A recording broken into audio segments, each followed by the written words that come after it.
I think streaming fatigue is coming in because the initial sell of a lot of these streaming platforms were that they were centralized and they were convenient. And they were also really accessible price-wise. But as you said, there are so many platforms now where I used to spend, say, $16 on one subscription. I can now spend almost $100 across all the different platforms. To that, I now have option paralysis because if I've not enough budget, I have to decide, do I like HBO originals more or do I prefer Disney originals? And so that loss of ease and convenience that initially attracted people is really going away. This is Natacia Lim, a consumer researcher here at WGSN and my guest on this episode of Lives of Tomorrow. So today we're looking into television, movies and other aspects of the entertainment industry and how they're going to evolve in the future. We'll discuss superhero fatigue, the power of cuteness and why Asia is taking over from the US in the entertainment industry. I'm Carla Buzasi, CEO of WGSN, the world's leading trend forecasting company. And you're listening to Lives of Tomorrow, the WGSN podcast about how we'll live our lives in the future. Natacia, welcome. Now, you recently published a forecast about this whole area, and we're going to discuss it in lots of detail. But can you start by introducing yourself to our listeners? Hello, I'm Natacia, and so I'm a researcher based in the Research Hub, and I operate out of Singapore. So Southeast Asia and Asia is kind of my area of expertise. Really excited to talk today. Amazing. Okay, so let's talk cinema first.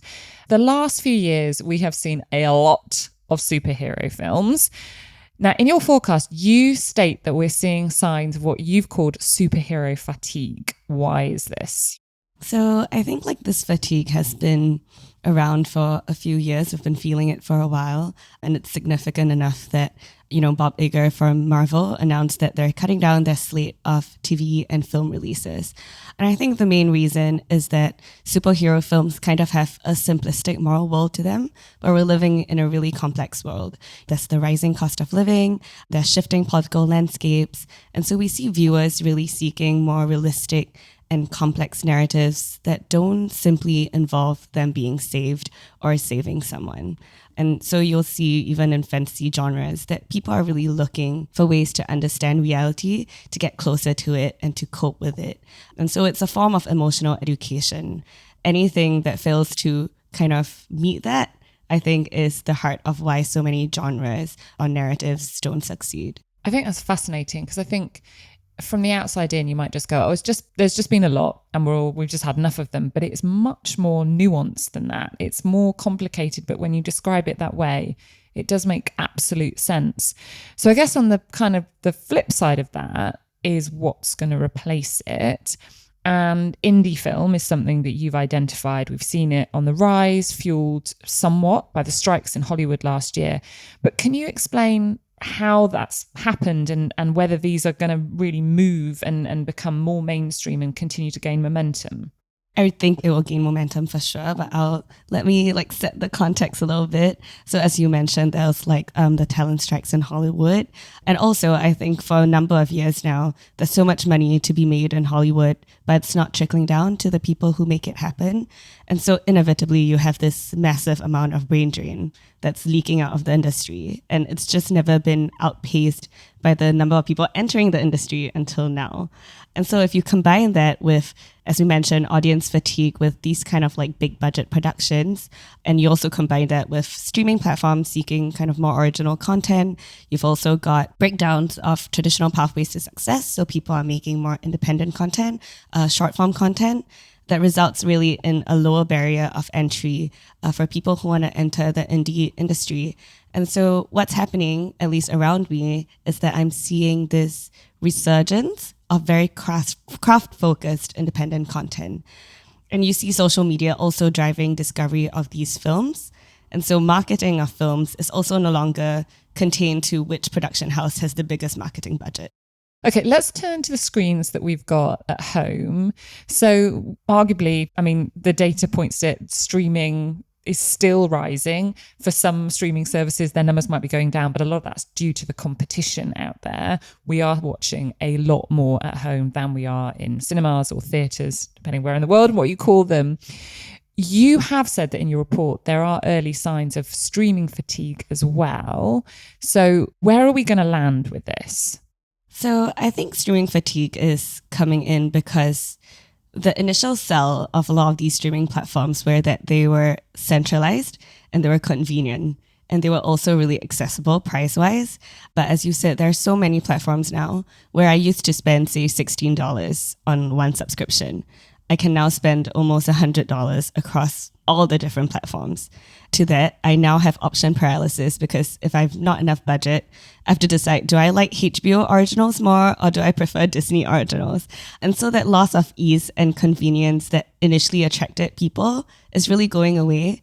And now we're also forecasting kind of the return of cinephile culture. So people are also going to the cinemas a lot more, especially Gen Zs, because of the sociality of movie watching.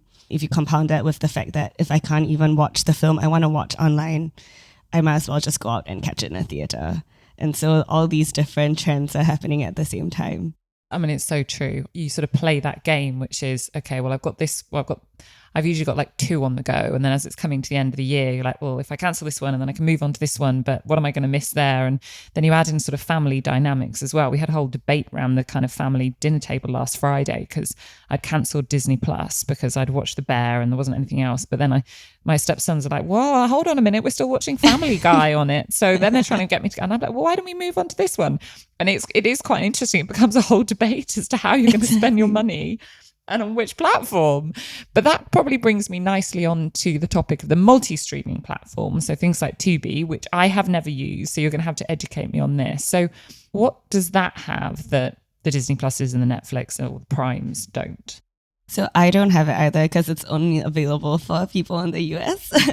But from what I gather or from what I've heard from people who use it is that it's really a much cheaper and centralized resource because mostly there's also still ads, but it's quite seamless from what I hear.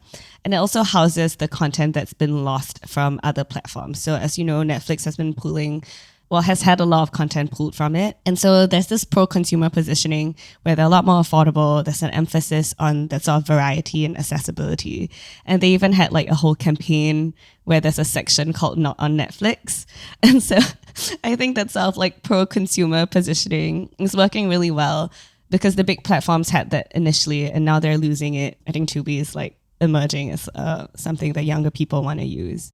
Okay, I'm back in the US in a few weeks' time, so I'm going to position myself in someone's house and test it out. Okay, totally different topic now. And this is a big trend within the entertainment industry, which is cuteness. So we want more cute characters, we're willing to pay for them. So what is the power of cute? So actually, I should recommend a book. Like there's this book I gifted Ella, my manager, and it's called Irresistible, How Cuteness Wired Our Brains and Conquered the World. And it explains this whole phenomenon of cuteness really well. So there are a lot of like obviously cultural and biological factors to it. You know, you want to protect something cute. There's like cross-cultural appeal from kind of like the kawaii culture in Japan from 2 decades ago.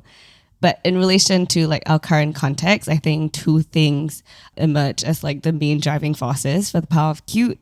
And one of them is treat culture, which we've talked about a lot on WGSN. So everyone wants a little treat now. You know, it's a form of self-care. It's a form of indulgence. And you've also got the rise of kidulting at the moment. And so Pop Mart collectibles are huge amongst adults. And you've also got nostalgic consumption, which is related to glimmers. And so you see characters from Sanrio becoming really big now. You know, Pompurin, all those other characters are really coming back. But secondly, I think we also talked about the world being really complex. And cuteness really has been a coping mechanism for a lot of people to buffer against moral injury or against very harsh realities at the moment. It provides a kind of comfort, it provides emotional regulation, it provides a sense of soothing, and it also makes difficult topics a lot more accessible. So if you look at Inside Out 2, which was wildly successful, I think they talk about difficult and complex emotions in ways that people can bear to look at.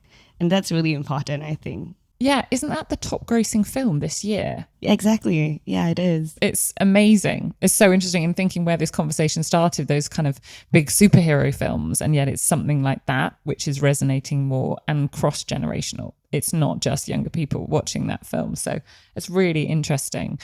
Okay, I want to get to know you a little bit now. So we're going to pause on this conversation. We'll come back to it in a second. So quick fire questions. First thing that pops into your head. Who do you look up to and why? I don't really have a singular role model, but I have traits that make me look up to people. So firstly, I like people who understand kind of the beauty of incremental labor. So craftsmen, people who try to master the art. Love that. And also the other trait I really respect is people who don't want to look away from the world. And so, you know, the scene in Clockwork Orange where he's like, I love that. I like people who are like, who have a compulsion to like keep witnessing and keep iterating on what they see. I think moral courage for me is something I look up to very much. It's a very intelligent answer. Thank you. Okay, what main trend do you see right now that is really fundamentally changing our lives? Oh, I like this question. So I think, well, it's like a two-part thing I have. So I think like the context is like the great unlearning, and then it's leading to like the great doing. And so for me, like the great unlearning is about really realizing that everything we know about the world is up for grabs. And you see this unlearning everywhere, you know, whether it's like traditional career paths, the gig economy and remote work have really blown up like the 9-to-5 model. We're unlearning gender norms, we're unlearning relationship structures, unlearning how to eat. In entertainment, you know, you'll see genres blending, highbrow, lowbrow no longer really is distinguished. And even in politics, you know, ideologies and fundamental beliefs are really breaking down. And so it's all so chaotic, but it's so fertile as well for innovation. And I think it's leading to this attitude of like, why don't you just do it? Since you don't know, just do it. Just do and it. So just I think, try. Yeah, the trend is like everyone's an amateur. And that's really, really nice, I think, where this consolidation will lead us to. Because it's really changing how we understand what life can be. Yeah. When are you satisfied with yourself? Is it possible to be like satisfied? Do you feel satisfied with yourself all the time? I rarely do. I get little moments of it. Like I mark myself. So regular listeners of this podcast will know I'm a step mum, and we have my step kids at weekends. We have them every weekend, but we don't really see them much during the week. And at the end of every weekend, we like give ourselves a mark on our parenting that weekend. Like, has it been a good weekend? So you know, was everyone kind of engaged? Did we make sure that each of the 3 kids got some time? You know, was the family time good? Did we get any time to do any exercise? We kind of and we're quite harsh critics on ourselves. So I do get moments of satisfaction, but then I'm always like trying to push myself. And that's not just when it comes to my step parenting, also like on every aspect. But because I know when I'm not on my A game, when I am, then I do allow myself like a little pat on the back. That's so nice. I think like if I could choose one, which is like maybe weird in the age of like anti-productivity, but I do really like when I like finish all my work and then I like, let's say I'm done and I have my dinner and it's only 7 p.m. and I have so much time still to like retreat into like my personal bubble of like quiet concentration. And so it's that feeling of like solid competence distributed over your body, and then you wind down into a specific sensation all in a day. I like that, and I like being useful. That's a really good feeling. Okay, right, back to the topic in hand. So we're going to look towards the future and how the entertainment industry is probably going to evolve. So let's start with films, because that's where we started earlier. What's the future of those big budget, kind of the remakes and the franchise films? So some of the biggest box office flops of last year were things like the Indiana Jones sequel and The Flash. And that's quite interesting. So is the big blockbuster over? Are we done with the prequels and the sequels, of which which has been such a big trend of the last decade, I would say? I think it can feel that way, mostly because like even the industry is responding by like cutting back. You know, they're realizing less is more. They're trying to spread out more high quality installments instead of just like inundating you with sequel after sequel. But I think they still serve a purpose. Ultimately, it's not so black and white. The industry won't die. It's still where the money is at, you know, whether it's through licensing or through merchandising.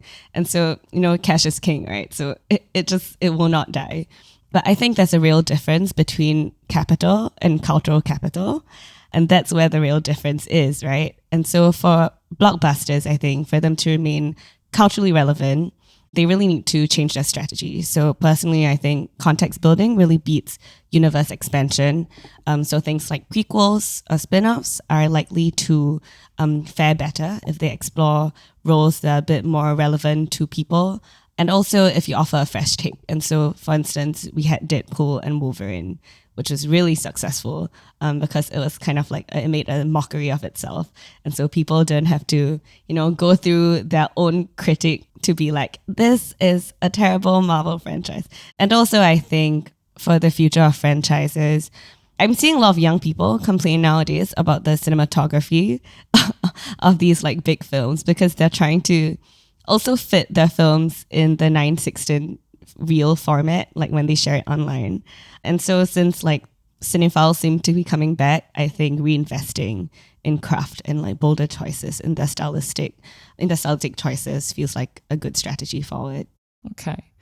Now, I've seen a lot of universes or world building around entertainment franchises. So you can't just have the movie, you need to have the computer game or the television show and the toys and the foods and the theme park and everything. I actually went to Universal Studios in LA this year, again, family trip. And, the Harry Potter stuff there is just amazing. Is this going to continue? I mean, does everything have to be a franchise now? And it's quite interesting given our conversations about indie films, which just would feel like that those two things can't go together. So how is that going to evolve? I do think that everything's getting a lot as well, but unfortunately, I think it will continue in this way. I think like a lot of the world building, it's not just films, in fact, it's like TV shows as well. I think even films can't even satisfy the demand, like the audience appetite for the universe expansion anymore. Maybe for Dune or Mad Max, that's still fine. But for, Harry Potter, if you look at Marvel, the timeline of like just one film just cannot keep up with viewer appetites. People just want more. More and more and more. Yeah, they just want more and more because they want the moment to linger. They want the moment to continue. They want a memento of it. They want to be a part of it. Because world building is like, there are two things, right? There's like the actual universe expansion, and then there's the world building that fans want to participate in. And so as long as they keep having that desire, we'll keep seeing reincarnations of these associated products. And I think these products will probably move towards greater integration of the viewer's world. And so, for example, if you take the success of the F1 media franchise, it's just so completely parasocial. Like the official page is full of fan-made memes. So you have a direct pipeline to the social media manager. You've got like a fantasy league. Fans just build the brand with them. But on the other hand, I think you'll also see a swell of purists who shun that, who are tired of that, who become a lot more discerning and meticulous about world building as maybe like a good interpretation of source material. So I think you just need to be aware of who your primary viewers are and really adapt to that. Okay. Most of my life, I think the US has really led the entertainment industry. And you and I have both said the word Hollywood multiple times during this conversation. But that is massively evolving. Korea been on the rise, shows like Squid Game, which become completely international sensations, and they have their whole kind of universes around them. But it's not just about Korea anymore. And a lot of this is coming from Asia. So you're the expert on this. Tell us more. So Korea is definitely leading the global charge. But in Asia as well, Chinese and Thai shows are becoming really massive, whether it's just TV shows or films as well. In Asia, this is actually not entirely new. There was the golden era of Hong Kong and Taiwanese cinema. And you see that in, like the Wong Kar-wai influences that still exist today, or even the fashion icons like Fei Wong or Shu Qi. And so it's not entirely new. But one thing that you should keep an eye on, I think, in Asia is really the growing liberalization of media. And so because Asia's had a lot of it's had a very different path to kind of like liberal content. And so now you're seeing LGBT content becoming really popular through, Thai boys love shows. And you see it in Chinese BLs as well. China in particular so like the timeline is from pre-COVID, 2009 to 2019. They actually fronted 75% of international box office growth. And so they're like a huge boost to box office sales at large. Another genre to look out for is really the adaptations of webtoons, which is that essentially comics or graphic novels. And so Korean webtoons, Chinese manhwas, they're becoming a huge pool for like source material. And I think one last one everyone probably knows of is like the new variety formats coming out of Korea. And so for sports and outdoors, Physical 100 has been huge. The third season's coming soon, and it's going to be an all-Asian edition. So from contestants all over the region. And the most recent viral show is Culinary Class Wars. Have you watched it? I haven't seen it. It's a cooking survival show. Okay, Culinary Class Wars. Okay. All right, that's going to be my weekend viewing. That's what I'm going to rate myself on this weekend. I'm going to introduce a new TV show to the family watching. It's so good. And I think in our food and drink reports, we talked about feeding the fandom.